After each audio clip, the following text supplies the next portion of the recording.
Hello दोस्तों, आप सभी का स्वागत है फिर से हमारे ब्रांड न्यू ब्लॉग में।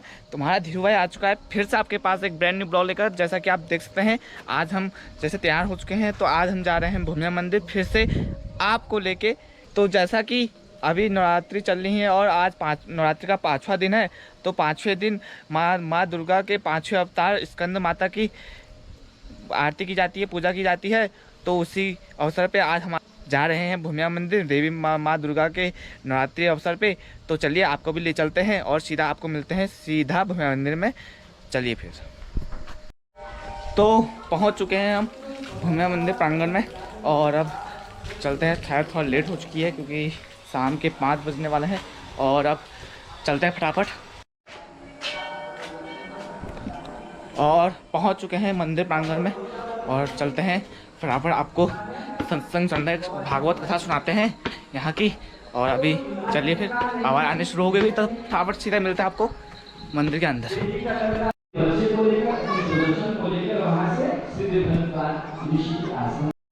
जहाँ देखे अपने प्रभु को ही देखते हैं। निज प्रभु मई देखे ही जगत के ही संग करे ही विरोध। साधु संतों का एक बहुत ही सुंदर भाव है कि साधु संत उनके 5 लक्षण बताए गए हैं। तितिक्षव कारुणिका सुहृदः सर्वदेहिनाम अजात शत्रुः शांता। तो जो इसमें ये 5वां गुण है अजात शत्रुः शांता, तो वह एकदम स्वतंत्र भाव के होते हैं। उन्हें कोई फूल माला पहना दे तो एकदम उतने गदगद नहीं होते, लेकिन कोई अपमानित करते तो इतने जल्दी रुष्ट भी नहीं होते। ये संतों का स्वभाव। तो बहुत ही करुणा में भर गए और कहा, अरे मनोरमा चिंता ना करो, मेरे होते हुए तुम्हें कोई कष्ट नहीं होगा। तुम अपने इस छोटे से बच्चे के साथ यहीं पर विराम करो, यहीं पर रुको। और वहां से वित्तल नाम के मंत्री को भेजा और कहा कि जाओ, जहां भी हो उसका प्राणांत कर दो और न हो सके तो उसे घसीट कर मेरे पास ले आओ। युधाजित ने अपने बेटी के पुत्र को राजा बना दिया और यह संकेत दे दिया कि जाओ उसको लेकर आओ। और वहां से वित्तल गया। जैसे ही भरद्वाज ऋषि के आश्रम पर पहुंचा, तो आश्रम पर पहुंचते ही जैसे ही मनोरमा को वह लेना चाहता तो उठाते नहीं, और अगर उठाते हैं तो इतने जल्दी उसको छोड़ते नहीं। और हाथ में जल लिया भरद्वाज ऋषि ने और प्रण करते हुए कहा कि देखो, अगर तुम में है सामर्थ्य तो ये जल लिया हुआ है मैंने, अगर है सामर्थ्य तो मेरी कुटिया में से लेकर दिखाओ। लेकिन सब डरते थे क्योंकि साधु कोई साधारण थोड़ी ना थे, भरद्वाज ऋषि थे। इनमें से भारद्वाज गोत्र किन किन का है? हाथ खड़ा करो, भारद्वाज जिनका है। तो आप सभी भरद्वाज ऋषि की ही संतान है, इसीलिए आपका गोत्र क्या है? भारद्वाज। अर्थात जहां से आपकी कुल की परंपरा चली है, आप सभी भरद्वाज ऋषि की वंश में हैं, जितनों का भी भारद्वाज गोत्र है। तो बहुत महिमाशाली थे, बहुत ही तपस्वी थे। मंत्री को इतना सामर्थ्य नहीं कि वह जाकर ले ले करके पूरा क्लीन नहीं, पूरा शुद्ध नहीं बोला, खाली क्लीन। अब देखो, जो अशुद्ध नाम लेने से भी जो भगवती कृपा कर देती हैं, तो उनसे बड़ा दयालु और कौन होगा। भरद्वाज ऋषि ने भगा दिया महामंत्री को, लेकिन ले जाने नहीं दिया। और वहां पर मनोरमा के पुत्र का खूब पठन पाठन करवाया, उसको धनुर्विद्या की शिक्षा।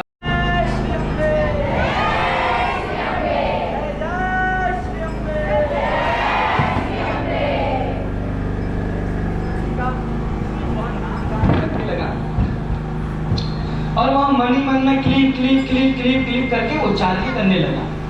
जब वह 11 वर्ष का हुआ तो भगवती की उसके ऊपर असीम कृपा हुई। जब देखा कि इतना छोटा बच्चा मेरा भजन कर रहा है, मेरा नाम का उच्चारण कर रहा है, मेरा उस वाग बीज स्वरूप मंत्र का उच्चारण कर रहा है, तो भगवती बहुत प्रसन्न हो गई।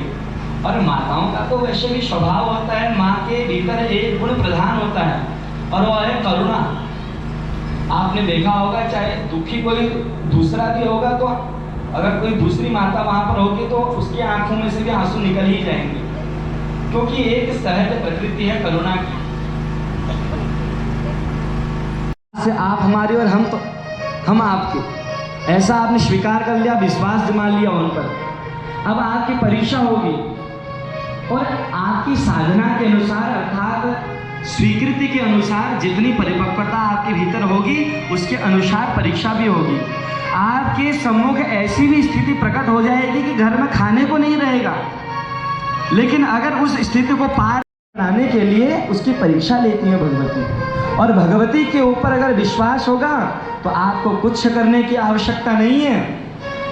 आप देखेंगे कि आपके पास कुछ नहीं है, लेकिन फिर भी जिसके पास सब कुछ है उसके वो काम नहीं बन रहे जो काम आपके बन रहे हैं। क्यों? क्योंकि आपके ऊपर भगवती की कृपा है। कृपा में इतना सामर्थ्य है। जब मां अभिषेक का निमंत्रण नहीं दिया, स्वयंवर का निमंत्रण नहीं दिया, शशिकला के कहने के पश्चात एक पत्र भिजवाया गया और उस पत्र में सुदर्शन को भी आमंत्रित किया गया। और इधर मां ने सुदर्शन के मन में प्रेरणा दे दी कि सुदर्शन, वहां सुबाहु की कन्या शशिकला का स्वयंवर हो रहा है, इसलिए तुम्हें भी वहां जाना है और कन्या का वरण करना है। और पूर्व ही मैं शशिकला के स्वप्न में उसको आदेश दे चुकी हूँ। यहाँ से सुदर्शन अपनी माँ को प्रणाम करता है। माँ कहती, अरे बेटा मत जा, तुझे मालूम है ना कि हमारा कोई नहीं है, एक तू है और एक मैं हूँ। अगर तुझे कुछ हो जाएगा तो मैं तो अकेली हो जाऊंगी, मेरा क्या होगा? बेटा मत जा। वहां वो युधाजित भी आएगा, शत्रुजित भी आएगा, वह तुझे परास्त कर देंगे, बेटा मार देंगे, तो मत जा। लेकिन वो कहाँ सुनने वाले थे, क्योंकि जो हृदय से भगवती को अपना मान चुका है, जिन्होंने उन पर विश्वास कर दिया है। अब जो भगवती मुस्कुराती हैं और मुस्कुरान मात्र से यह सृष्टि उत्पन्न हो जाती है। जो भगवती अपनी भ्रुकुटियों को हिलाती हैं और हिलाते ही यह सृष्टि का संहार हो जाता है। तो हम लोगों की छोटी छोटी भावनाएं कोई की बड़ी बात नहीं है।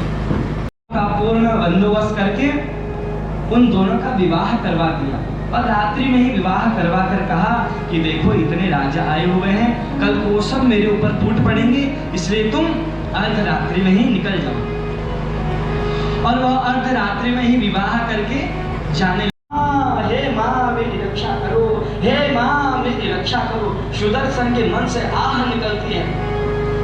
और जैसे ही देखती है कि हे माँ नमो देव्ये जगद्धात्रे शिवाय सततं नमः दुर्गाये भगवते ते कामदाये नमो नमः। या देवी सर्वभूतेषु रक्षारूपेण संस्थिता नमस्तस्यै नमस्तस्यै नमस्तस्यै नमो नमः। हे आदिशक्ति, हे ब्रह्मा भगवती, आज आपने इस जगत में यह सिद्ध कर दिया कि जो भी आपकी सहारे रहता है, जो भी आप पर भरोसा करता है, भले ही थोड़ा देर लगे लेकिन अंत तो गत्वा आप उसके पक्ष।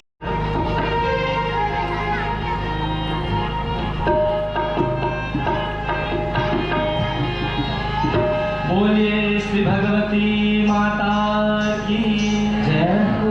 जय जय श्री अम्बे, जय जय श्री अम्बे, जय जय श्री अम्बे, श्री अम्बे।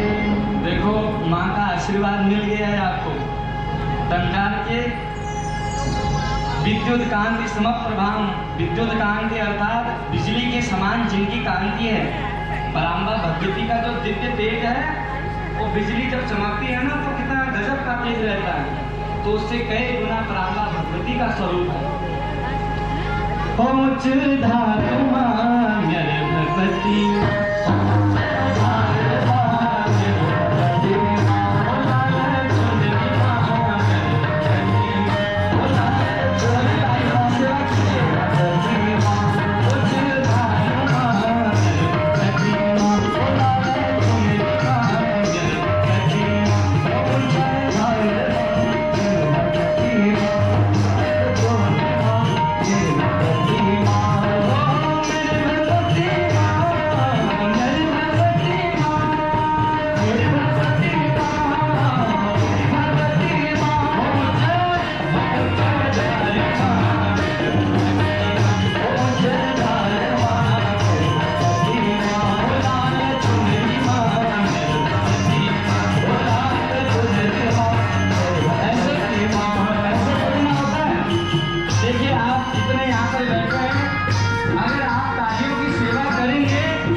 देख सकते हैं मंदिर प्रांगण में पहुंच चुके हैं और मंदिर प्रांगण में आपने कार्यक्रम भी देख लिया होगा।